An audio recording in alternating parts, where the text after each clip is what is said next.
Hey wealth builders, so today I'm going to tell you why improving your credit score can save you thousands, if not tens of thousands of dollars over the course of any type of loan, whether that be a home loan, car loan, or even a credit card as well. So I actually helped someone increase their credit score by over 50 points in the course of 6 months. And what I'm going to do is actually tell you some of the things that we did to be able to increase their actual credit score. But before we do that, I also want to show you the impact that 50 points can actually have on your credit score. But first, if this is your first video with us here on True Financials, we love talking about personal finance to help you find ways to build more wealth and become financially free. Make sure you turn that red subscribe icon gray today. So as I mentioned, I helped a close family member increase their credit score by over 50 points.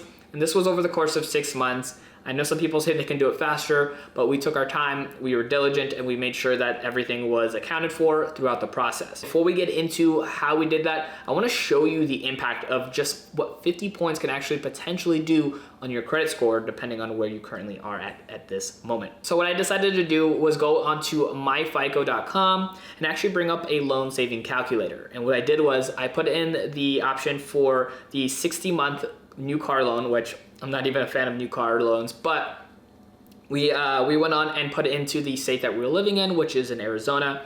And then I put the principal amount, as you can see there, at $35,000 for a brand new car. And so for the FICO score for the person when we got started was at 684. So based on the credit score of the family member that I was helping, they were actually going to be in the 660 to 689 bracket, which would actually put them at an 8.233%. Something to keep in mind though, of course, this is not 100% accurate. Your interest rates would probably be different depending on the state and a whole bunch of other factors. But just going based off of this chart when I pre-populated this information. So based off of the information, this person would have to pay a monthly payment of $714. And if they didn't pay anything extra on the loan, they would have to pay a total of $7,815 in interest. Now, because we were able to move up the credit score by over 50 points in that 6 months, now they're sitting at 736. They're going to actually be in this category at the top bracket between that 720 and 850. This is not always going to be the case. Again, they can be different with every different loan company and what rates you can actually get. But in this regard, that rate would actually be now at 5.033 APR, having a total monthly payment of $661, which is great because now you're having a lot less of a monthly payment, which is of course going to save you money just in that regard. But your total interest that you pay would be $4,661 if you put nothing extra towards the principal. So that's a savings of over $3,154 because of 6 months of work and increasing your credit score by just 50 points. But again, this can be dramatically different just depending on where your score is now, how much you can actually increase it, and then also too, depending on where you live. But that's a huge amount of savings. And if we open up the full chart here, you're gonna actually be able to see that if your credit score was in the low 500s to like the high 500s, you would be paying over 17.968% on your interest for your car loan, which is ridiculous, and paying over $18,298. So there's a dramatic difference of over $13,000 in interest from having one of the lowest credit scores to one of the highest credit scores. And this is why it's so important to make sure that you have a focus on your credit score, knowing where it's at and knowing how to best increase it so you can save money on your future purchases. Now, what I also want to do is show you with a home loan, because I know not everybody maybe wants to get a new car loan, but I know a lot of people want to get a house. And if you are in the process of getting a house, this is vital information so that way you can save thousands and tens of thousands of dollars over the course of your loan. So we're going to go ahead and bring up the same calculator, but this time we're going to put in the 30-year fixed loan. Again, we're in Arizona, but this time I put in $350,000 for a home loan. Now that's somewhat average here in Arizona. Of course, in your area, it might be higher or lower. But what we're gonna do is look at the overall scores here. Now, again, for the FICO score of the person we were talking about earlier, they were at a 684 score. So if we look at the 684, it would put them at an APR of 4.044% with a monthly payment of $1,680. Of course, that's just for the actual loan itself. And then that would put them at a total interest that they had to pay over the 30 years without putting anything extra towards it at $254,744. Now, because of just that 6 months of work and increasing the interest rate by just 50 points, they go into the next bracket up, which would put their interest rate at 3.869%. Total monthly payment of $1,645. So their total interest that they would pay would be $242,066. That's a difference of over $12,678 just for increasing their actual credit score by 50 points.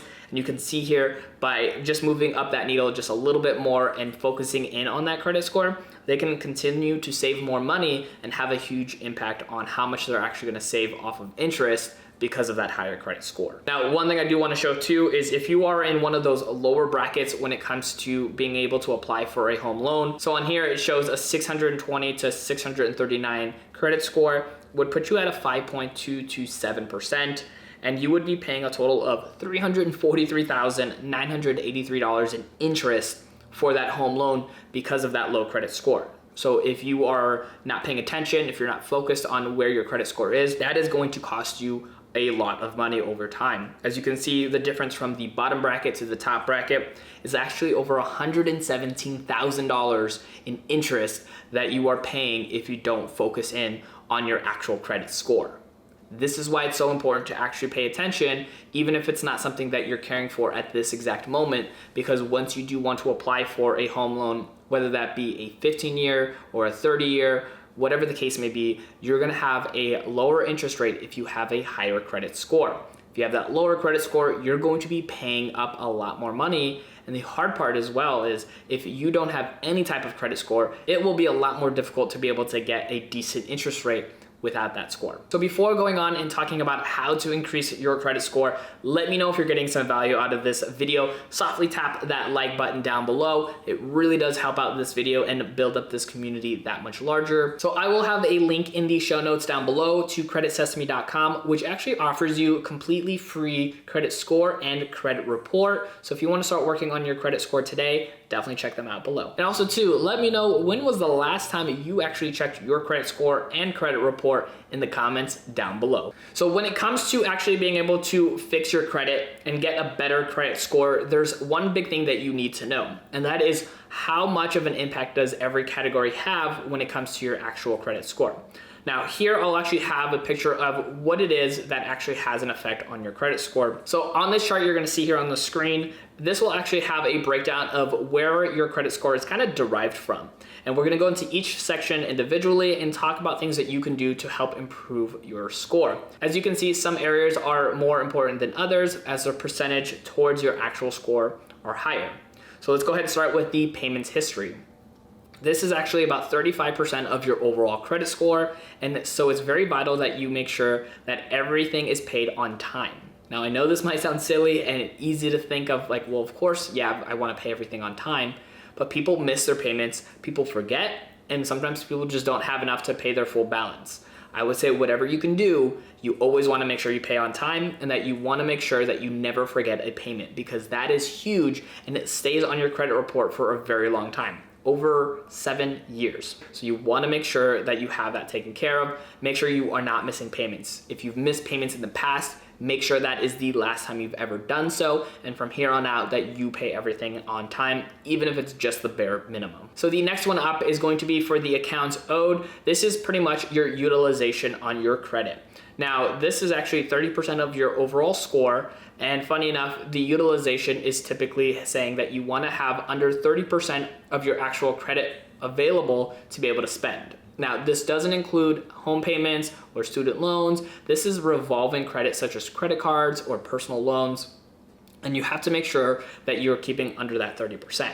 So as an example, if you have $10,000 credit limit, you do not want anything above $3,000. Otherwise, it's gonna start looking like you're using too much of the credit, and that things over 30% might make it a lot more difficult for you to be able to pay off and keep a nice balance. So when possible, make sure that you are under 30% on all revolving credit. And if you're currently not, do the best that you can to start knocking those things down to the closest 30% as possible. Or one other little thing that you can do is also try to increase your credit limit on certain cards if that's available, but keep in mind because that can actually also affect your credit score, as some companies require an inquiry on your report, and we'll get into that here in just another moment. So next up is going to be new credit, which is about 10% of your overall credit score. Now, this is having people inquire on your actual credit report. So making sure that you don't apply for a bunch of new credit cards is a really good thing to do. You don't want to be going for a credit card, a house, car, all these different things all at once, because that can really affect you. Now, one other thing to consider as well, as I talked about earlier, is if you want to increase your credit limit, that sometimes will also go in there as actual, inquiry. So make sure that you are being diligent and knowing when to actually apply for new credit or credit increases. Not all credit card companies require inquiry when increasing your credit limit, but just always make sure you ask beforehand so you're not always constantly having an inquiry attached to your account.